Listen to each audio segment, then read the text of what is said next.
The opening series shots from Tynemouth College gave me goosebumps. I'm getting them again, actually, just thinking about it.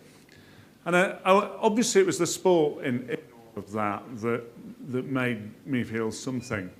But it's also a sense of huge pride about this region, about what you've achieved, but most particularly about what my team in Sport England have achieved. And I think certainly what I've seen of this conference this morning, this is a huge credit to them. What I'm going to say about the regional plan and what has been achieved is a huge credit to them and you.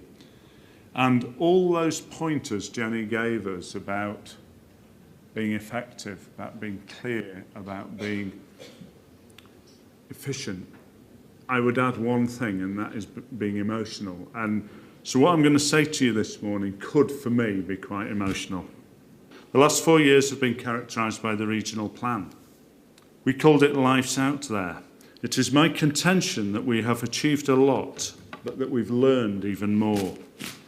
That learning and the messages it establishes for us going forward is the essence of what I want to say to you this morning. I'm not a Daily Telegraph reader, but I was taken by this particular article some time ago and by this particular quote. I think it's a powerful reminder that the lessons we learn from history are important. Last November, when James Purnell became the Secretary of State, sport woke up to a new reality. A reality that, first of all, attached priority to the development of talent. Secondly, attached primacy to NGBs within that system. And thirdly, valued sport for sport's sake. So let's have a look at the regional plan that we all agreed 4 years ago. Let's examine the layers that it might offer to Jenny and Andy Burnham as they take sport forward.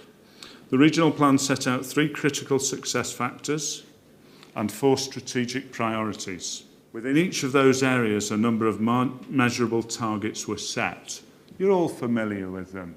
30-odd coaches, 14 hub clubs, a massive increase in planning gain. The list is up there for everyone to see. Stripped bare, together, we've achieved an awful lot. Virtually all of the targets have been achieved. In terms of depth, wherever we look, partnership development, we've done what we said we'd do. Coaching and performance, we've done, well, far exceeded what we said we'd do. Strategic planning, the same. Considerable progress has been made, but the most important thing is not the realisation of targets.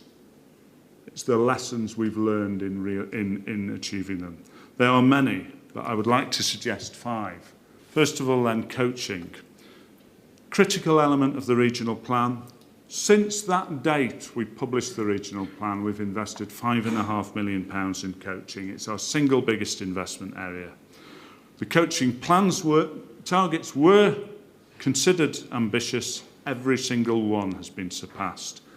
We have made huge strides forward, but we're not getting the best from our coaches. Contact time in this region for coaches varies from below 40% to above 60%. That's unacceptable. 47% of our community coaches are not level 2 or above. 40% of part-time coaches receive no professional development. Coach management must get better at the local level. A lot has been achieved in coaching, but we must neither rest on our laurels nor fail to learn from our mistakes. Coaching must have a huge contribution going forward. We've come to the end of our 4-year plan. We can be very proud of what we've achieved. I thank you all for that. Let's focus more. Clubs, coaches and facilities are 5 wonderful flames to light today. Let's continue to recognise that above all we are a people-based business. Lighting the flame of our people is a 4th flame. Let's remember, though, that with people, the whole is greater than the sum of the parts. And we need to continue to work to inspire greater and more effective collaboration. And finally, we need to become more businesslike and use the 5th flame, the fantastic evidence base that is available to us. My conclusion, therefore, is just 3 words. Thank you. Really, really well done. And let's go. There is a brave new world awaiting for us. If we'll act upon these 5 simple messages, it need not be a new world for the brave. Thank you very much.